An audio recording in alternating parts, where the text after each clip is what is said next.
তোমরা দেখেছো আগেই আমি গতকাল গেছিলাম পুজো দিতে, যে ফুল আর ফল নিয়ে মিষ্টি দোকানে চলে গেলাম। মিষ্টি নিয়ে দুজনে মিলে পুজো দিতে চলে গেছি। মন্দিরটা যদিও আমাদের বাড়ির একদম কাছেই, চাপাডালিতে লর স্ট্যান্ডে যে বড় কালী মন্দিরটা আছে সেখানেই গেছিলাম পুজো দিতে। আসলে মন চাইলো, তার জন্য একটু মন্দিরে পুজো দিতে গেলাম। এই দেখো মন্দিরটা তোমাদের দেখিয়ে দিচ্ছি। আর এই মন্দিরটা কিন্তু একদমই রাস্তার উপরে, আর বাস স্ট্যান্ডের একদম। তো মন্দিরে এখন ঢুকছি, ঢুকে এখন পুজো দেব। এখানে এই মন্দিরে পুজো শুরু হয় 10টায়, তো আমরা 9:30টার দিকে এসেছি। এখন দেখো শুরু হয়নি, তো এই মাসি সব রেডি করছে।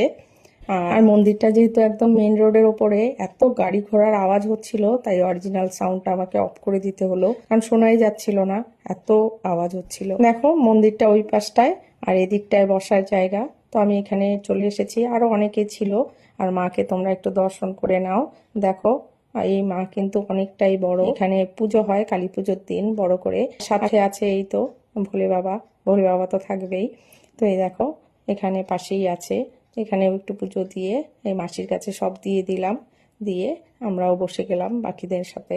আর এদিকে পুজো শুরু হয়ে গেছে, আর এত গাড়ি ঘোড়ার আওয়াজ হচ্ছিল, তাই আমি ভাবছিলাম উনি মন্ত্র পাঠ করছে কি করে, কিন্তু খুব সুন্দর পুজো করায়।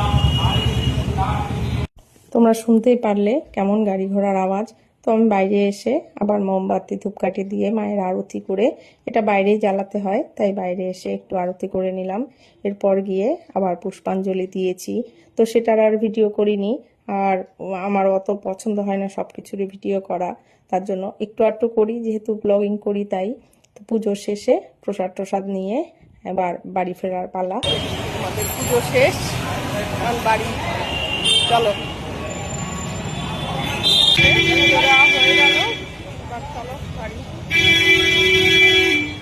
শুনতে পারলে কেমন আওয়াজ, আর কি এতটাই আওয়াজ হচ্ছিল যে কোনো কথাই শোনা যাচ্ছিল না। তো এই দেখো মায়ের মন্দিরটা আরেকবার তুলে নিলাম।